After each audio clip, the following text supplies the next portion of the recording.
Salut tout le monde, j'espère que vous êtes tous en train de survivre sans moi. Il reste que quelques jours, puis je vous reviendrai. Mais entre-temps, on va faire la section 10.1 ensemble au sujet des acides et des bases d'Arrhenius. Alors, selon Arrhenius, les acides et les bases se distinguent d'après les ions produits lorsqu'on les dissout dans l'eau. Donc, si on place un acide dans l'eau, selon Arrhenius, l'acide va former ou libérer plutôt des ions d'hydrogène. Si on regarde même la structure d'un acide, on peut voir que l'acide contient des ions hydrogène qu'il est capable de donner une fois en solution dans l'eau. Contrairement, des bases, selon Arrhenius, forment ou libèrent des ions hydroxydes dans l'eau. En observant des espèces basiques, on peut voir qu'il y a définitivement des ions hydroxydes qui peuvent être libérés juste en regardant leur structure. Alors, les réactions acide-base sont vues comme la combinaison d'ions hydrogène venant de ton acide et hydroxyde venant de ta base. C'est un rappel, des acides forts et une base forte se dissocient complètement dans l'eau. Qu'est-ce que ça veut dire, se dissocier? Ça veut dire perdre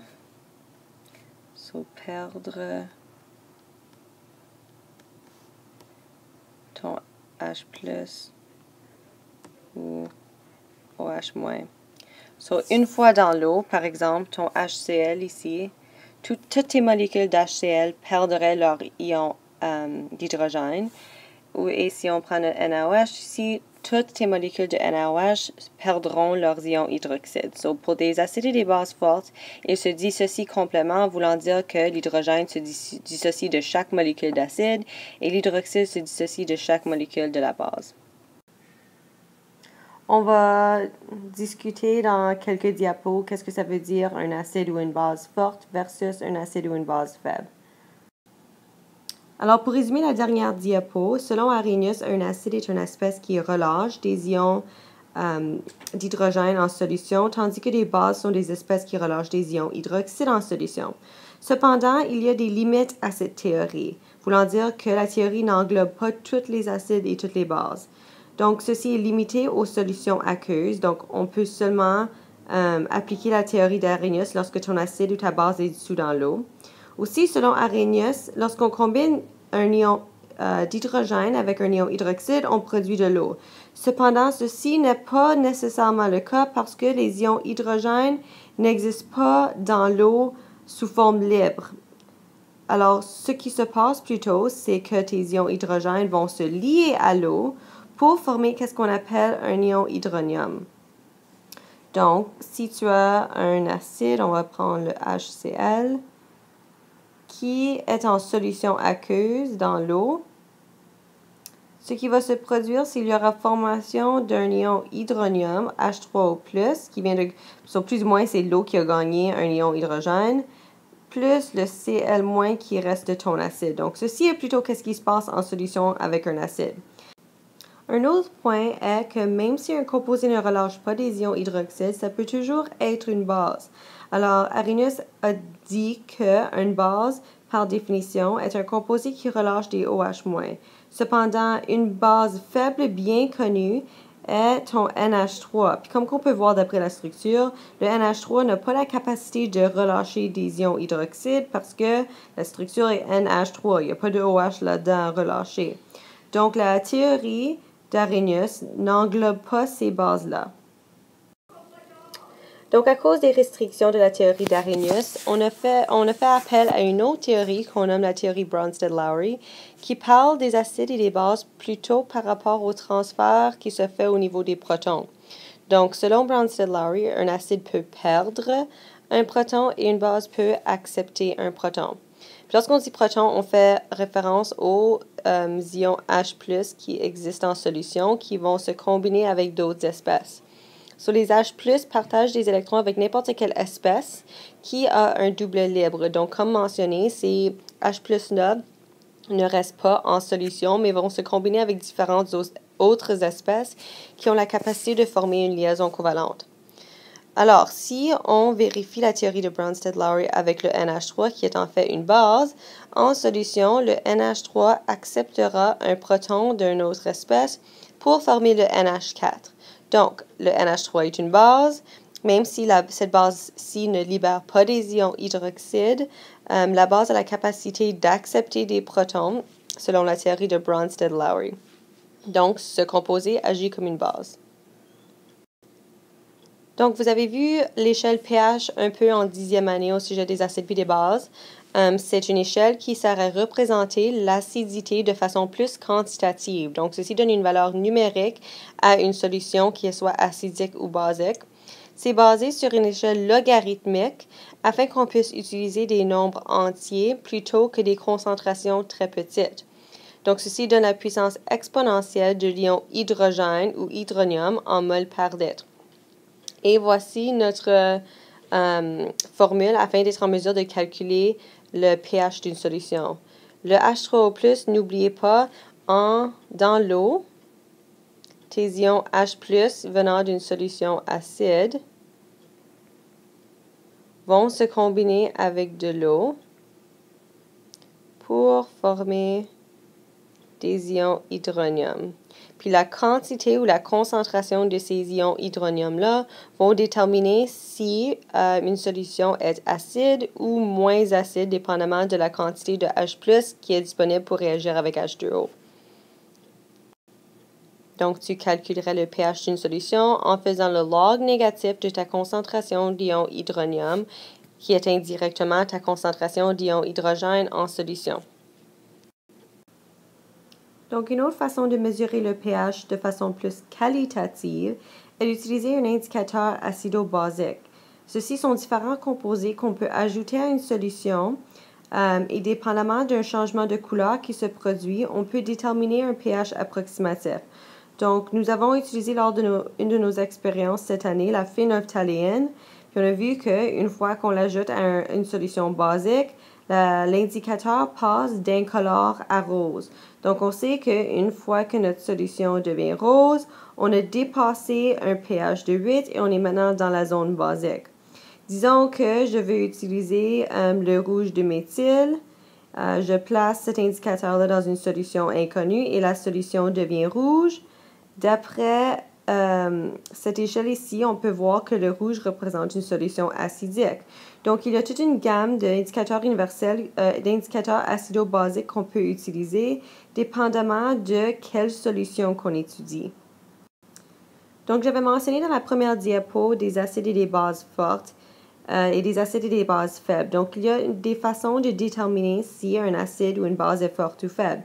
Donc, si on commence avec des acides, il y a deux grandes catégories d'acides forts. Le premier est ces acides binaires. Le deuxième type sont les oxacides. Donc, si on commence avec les acides binaires, ce sont des acides qui contiennent un ion hydrogène et un halogène quelconque. Le X ici représente l'halogène. Donc, on parle de Cl, I, Br. Ici, on dit sauf F. Alors, l'acide fluorhydrique n'est pas nécessairement un acide fort. Alors, la force croissante de l'acide est de gauche à droite et de haut en bas dans le tableau périodique. Donc, d'après le critère de gauche à droite, on sait qu'une chose qui augmente de gauche à droite est l'électronégativité. Donc, l'électronégativité a un impact sur la force de l'acide. Donc, l'atome le plus électronégatif à l'intérieur de la molécule veut attirer l'électron du proton qui est partagé à l'intérieur d'une liaison covalente. Donc, si on reprend ma molécule de HCl, d'après l'emplacement dans le tableau périodique, on sait bien que le chlore est ton atome plus électronégatif, donc on dit qu'il est légèrement négatif ou partiellement négatif, et ton hydrogène est ton atome légèrement positif. Laisse-moi juste arranger mon positif ici. Alors, mon H est mon atome légèrement positif. Donc, parce que ton chlore est tellement plus électronégatif, il veut attirer vers lui les électrons partagés à l'intérieur de la liaison covalente. Il finit par attirer complètement ces électrons-là partagés, ce qui libère l'hydrogène de la molécule. Puis l'hydrogène est maintenant positif parce qu'il vient de perdre cet électron partagé à l'intérieur de la molécule.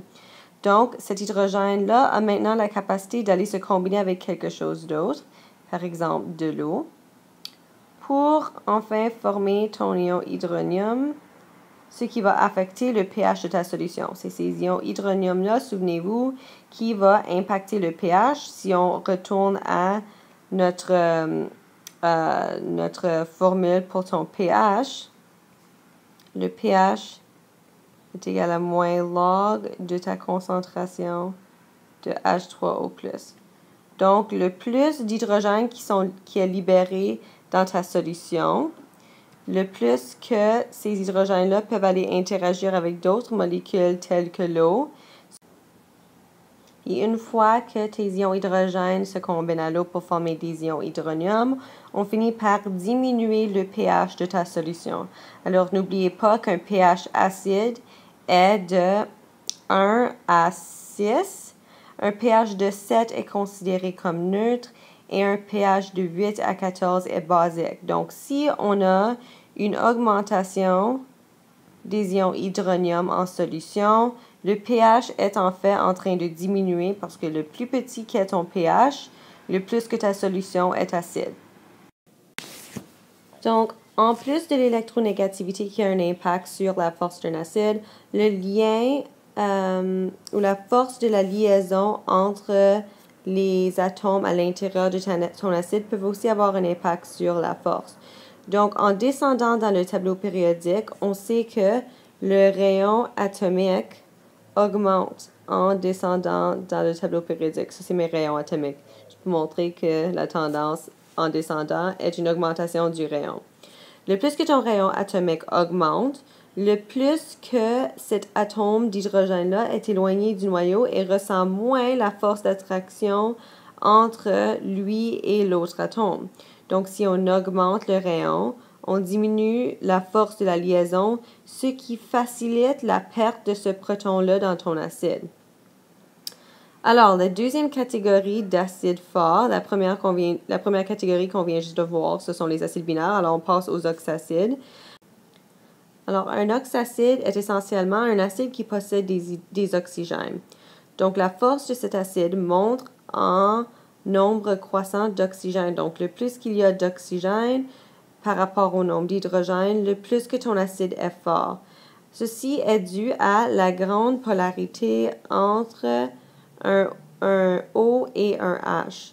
Donc, évidemment, il y a une différence d'électronégativité entre ton oxygène et ton hydrogène. L'oxygène étant ton atome plus électronégatif entre les deux, sont un peu de la même façon que fonctionne l'électronégativité sur la force d'un acide.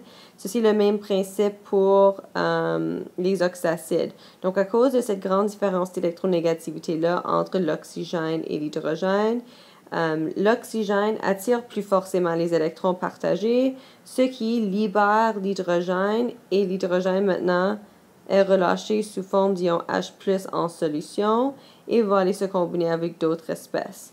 Donc des oxacides, ça dit acquérir, cependant ça devrait dire donne facilement un proton grâce à cette forte polarité. Donc, on peut voir des acides monoprotiques et polyprotiques. Donc, monoprotique voulant dire un proton, ce sont des acides qui ont seulement un proton ou un hydrogène. Les acides polyprotiques sont des acides qui possèdent plus qu'un hydrogène. Dans ce cas ici, pour H2SO4, on a 2 hydrogènes. Donc, techniquement, c'est un acide diprotique. Par contre, on les englobe dans la catégorie d'acides polyprotiques. Maintenant, en ce qui est des acides faibles, il y en a plusieurs. Alors, je ne vous demande pas de savoir des acides faibles par cœur. En sachant que tes acides binaires et tes oxacides sont des acides forts, tu peux te dire que tous les autres acides que tu vas rencontrer sont des acides faibles. Donc, des acides faibles sont des acides qui ne se dissocient pas complètement dans l'eau. Donc, si on avait du HCl, qui est un acide fort, qu'on place dans l'eau, toutes tes molécules de HCl se dissocieront pour former complètement du H3O+ et du Cl-. Donc, ton H, c'est combiné avec le H2O. Alors, ton acide, par définition, a perdu son proton. Ton H2O agit comme la base et accepte le proton. Alors, ce qui se produit, c'est entièrement ces deux composés-là. En ce qui est d'un acide faible, par contre, la dissociation n'est pas complète. Donc, si je prends l'acide faible CH3COOH, je place cet acide dans l'eau, une partie de l'acide va se dissocier. Donc, ton CH3COOH va perdre le proton et l'eau va gagner ce proton-là. Cependant, il va y exister quand même une certaine quantité de CH3COOH qui reste intacte. Alors, contrairement à ton HCl qui devient entièrement du H3O+ et du Cl-, pour un acide faible, oui, il y a une certaine quantité de dissociation. Alors, ça, c'est ton acide dissocié. Il va quand même exister une certaine quantité de ton CH3COOH qui reste sous cette forme-là en solution. Alors, un acide fort donne facilement et complètement son proton à la solution, tandis qu'un acide faible va donner une certaine quantité de ses protons à la solution, cependant, va quand même exister sous la forme de l'acide qui contient le proton aussi. Donc, la mémorisation de tes bases fortes est assez facile. Une base forte, c'est n'importe quelle molécule qui contient un métal alcanin ou un métal alcalino-terreux combiné avec un hydroxyde. N'importe quelle autre base autre que ces deux catégories-là sont considérées comme des bases faibles. La base faible que vous allez rencontrer souvent, c'est le NH3. Donc, n'importe quelle base qui contient un métal alcalin et un OH ou un métal alcalino-terreux et un OH est une base forte. Les atomes métalliques possèdent une faible électronégativité, donc la liaison avec l'oxygène est ionique et assez facile à rompre par l'attraction des molécules d'eau polaire. Donc, une base forte est une molécule qui accepte des protons facilement. N'oubliez pas qu'un acide perd des protons et qu'une base gagne des protons. Donc, un acide fort est un acide qui veut perdre facilement ses protons, tandis qu'une base forte est un composé qui gagne facilement des protons. Alors, n'oubliez pas que des bases faibles produisent relativement peu d'ions dans l'eau. Oups, je ne devrais pas avoir un T ici. Alors, la base faible la plus courante, c'est le NH3. Lorsque le NH3 réagit avec de l'eau, on produit des ions NH4 plus OH. Donc, le NH4 vient de ta base qui a par définition gagné un proton. Et ton eau ici agit comme un acide qui perd un proton. Donc, ces ions OH- qui fait en sorte que ta solution est basique, viennent du fait que l'eau a perdu un proton pour produire des ions hydroxydes. Un petit point important en bas ici, c'est que les termes fort et concentré ne veulent pas dire la même chose, tandis que faible et dilué ne veulent pas dire la même chose. Donc, lorsqu'on parle d'un acide ou d'une base forte, on parle du fait que ce composé-là se dissocie complètement dans l'eau, ou ne se dissocie pas complètement dans l'eau si c'est un composé qui est faible. Lorsqu'on parle en termes de concentré, on parle de la quantité de particules de soluté par particule de solvant. Donc, une solution acide concentrée contiendrait une grande quantité de molécules d'acide par rapport à molécules d'eau. Pour diluer, si tu as par exemple une base qui est diluée, c'est que tu as un rapport assez faible de molécules de base par rapport à molécules d'eau. Donc, les termes forts et faibles parlent de comment bien tes acides ou tes bases peuvent se dissocier en solution. Puis les termes concentrés et dilués parlent plutôt du ratio entre ton acide ou ta base et l'eau. Alors, c'est très important de faire la distinction entre ces deux termes-là. Yay! Vous avez pu suivre et survivre la première leçon sans moi.